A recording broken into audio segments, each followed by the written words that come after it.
Warning, censorship. Warning, censorship. Warning, censorship. David Menzies for Rebel News here in Sudbury, Ontario, and I'm with Terry and Mike Bedard. And folks, Mike, unfortunately, is suffering from cancer. He works in the United States, in California. He returned to Toronto last week.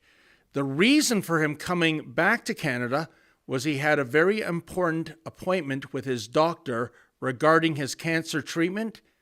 And if you can imagine, thanks to these cockamamie quarantine rules, Mike was not only prevented from going to that medical appointment, he was put in one of those ratty Radisson hotels. Folks, just wait till you hear this story. You work as a lineman in Southern California. You're unfortunately suffering from cancer. You had to come back to Toronto last week, and this is, I think the timeline was Wednesday. You had completed a COVID test on Saturday, and it turned out negative.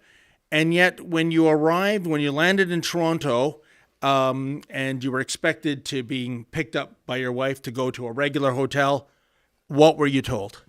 I was told that my test was no longer valid because it was not within the 72 hours. Obviously, we either read it wrong or they have to rewrite it, saying that the test has to be done in that 72 hours. So what I did is I did it on Saturday. It took 2 to 3 days to get the results. I got the results on Tuesday, and I was on the flight Wednesday morning. So in other words, if you had the test done on Sunday, according to their math, you would have got the results on Wednesday, and then everything would have been okay. So we're talking just the space of 1 day. Correct.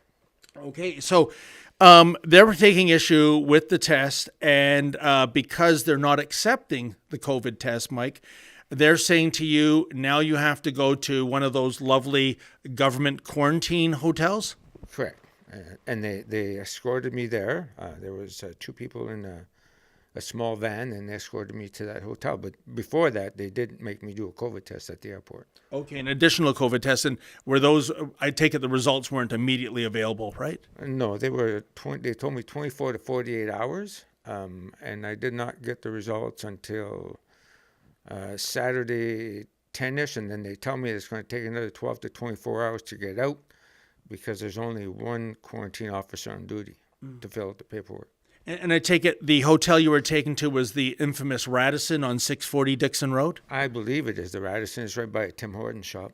Oh, okay, that's definitely it. And folks, you know this Radisson. I visited it before. Well, I'm not visiting it, the actual property, because I've already got one trespass ticket. But every Thursday at 4, Patriots show up to try to spring the guests out of this Radisson.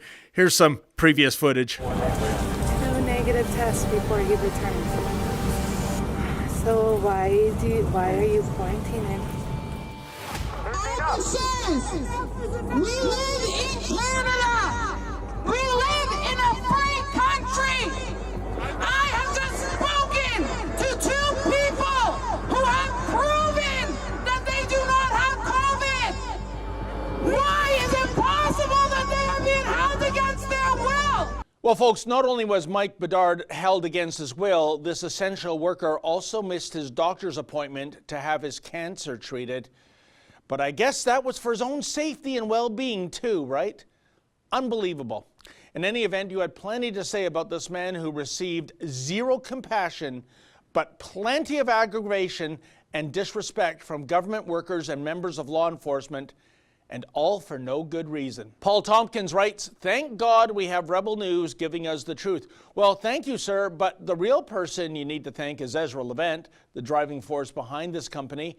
Oh, and by the way, the local media outlet, Sudbury.com, they completely botched this story, making it seem like Mike was the bad guy, if you can believe it. Neil K. writes, "Absolutely disgusting. There should be a massive lawsuit filed against the Liberal government for what they're doing to Canadian citizens." Oh, Neil, as sure as the sun sets in the west, those lawsuits are coming, my friend. DVVDC EXYVNU writes, "The Quarantine Act, with a stroke of a pen, we lose our rights." Indeed, and the people dishing out this misery tend to be public health officials. In other words, unelected, non-accountable bureaucrats earning high six-figure salaries.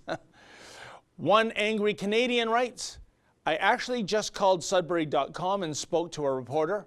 I asked why they would not tell the whole story and why they didn't check the facts. He said, why would they? They printed what the police stated. I said, and there is always two sides to the story, and why they wouldn't check before they printed it. I asked if they were going to print a retraction, and he said no. I told them they have screwed this poor fella's life, and they have been getting threats. He didn't seem to care. Well, one angry Canadian, I can tell you this. The media release Sudbury.com printed from the Sudbury Police Service was also riddled with inaccuracies. Talk about the blind leading the blind. And Michael Jimenez writes, quote, it's okay, sir, you will miss your cancer treatment, but at least you will not infect anyone, end quote. Signed, Liberal Government of Canada. Yes, Michael, that pretty much nails it when it comes to how the Justin Trudeau Liberals are completely mismanaging this pandemic. Hey folks, that was an excerpt from my show, Rebel Roundup. Now, to get the full meal deal, why not go to Rebel News Plus, sign up, and never miss a Rebel News Plus show in the future.